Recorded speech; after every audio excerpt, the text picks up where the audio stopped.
ஐயோ, வழுக்குதே. பாத்து கீழே விழுந்துருவீங்க. வெல்க்ரோ டேப் எடுங்க. ஒரு பக்கம் என் மேல, இன்னொன்னு தரையில ஒட்டுங்க. இனி நான் இங்கேயே ஸ்ட்ராங்கா நிப்பேன். நாங்க ரொம்ப நாடுறோம். கெமிக்கல்ஸ் வேண்டாம். காய்ஞ்ச டீ பைகளை ராத்திரி உள்ள போடுங்க. அது ஈரத்தையும் வாடையையும் உறிஞ்சிடும். காலையில ஷூ ஃப்ரெஷ். நான் மாட்டிக்கிட்டேன். இழுக்காதீங்க. பென்சில் எடுங்க. அதில் இருக்கிற கிராஃபைட் வழுவழுப்பானது. ஜிப் பற்கள்ல தேயுங்க. சட்டுன்னு திறந்துடுவேன். அவ்ளோ ஸ்மூத். ஒயர்கள் சிக்கலாகாம இருக்க காலி டாய்லெட் பேப்பர் ரோல்களை யூஸ் பண்ணுங்க.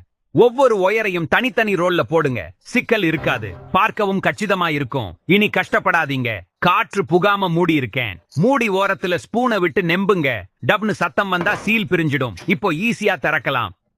நகத்தை பாழாக்காதீங்க. ஸ்டெப்லர் ரிமூவரை எடுங்க. அதை வச்சு ரிங்கை விரிங்க. சாவிய உள்ள தள்ளுங்க. வலிக்காது. நகம் உடையாது. பிளேடு மழுங்கிடுச்சுன்னு தூக்கி போடாதீங்க. பழைய ஜீன்ஸ் மேல பின்னோக்கி தேயுங்க. பிளேடு கூர்மையாயிடும். இது பிளேடின் ஆயுளை கூட்டும். கிளிப் இல்லையா? பரவாயில்ல. இத பாருங்க. ஓரங்களை மடிச்சு உருட்டுங்க. அப்படியே தலைகீழா திருப்புங்க. காத்து புகாத சீல் ரெடி.